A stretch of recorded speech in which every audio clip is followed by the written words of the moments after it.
iteny aho hoe tsy ora fiomanana itsony zao fa ora fiamenana amizao rezao ny papakatranoavy efa vonina sady za itsenazy nao toy ny mpangalatra koany fiaviny za efa zanaka tsy hoariny arenao mba hona fiafotapotra antona netoneka zavapona fiafotongo lay fotoana ny natao iarihary ho tsara ilenahary raha hotsinjaina ny vary teoko anao tsy io tsy parifary fa zay voavidiny rany tsy matahotra ny aleto zay tsy matahotra ny aleto tsy matahotra ny aleto efa vonona ny aty tsy matahotra ny aleto zay tsy matahotra ny aleto tsy matahotra ny aleto tsy matahotra ny aleto zay tsy matahotra ny aleto tsy matahotra ny aleto na izao de izao tsy matahotra ny aleto zay tsy matahotra ny aleto tsy matahotra ny aleto Onora la bureau zao ihany alaonao re vonina tsara ve nisorika fahaizanareo efa miandry mafy jesosy efa tsy ho ela itsony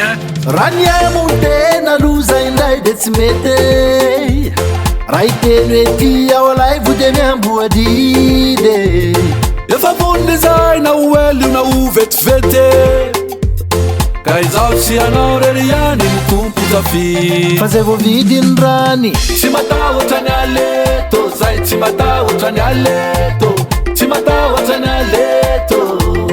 efa vonona ny aty tsy matahotra ny aleto zay tsy matahotra ny aleto tsy matahotra ny aleto tsy matahotra ny aleto zay tsy matahotra ny aleto tsy matahotra ny aleto efa vonona ny aty tsy matahotra ny aleto zay tsy matahotra ny aleto tsy matahotra ny aleto eka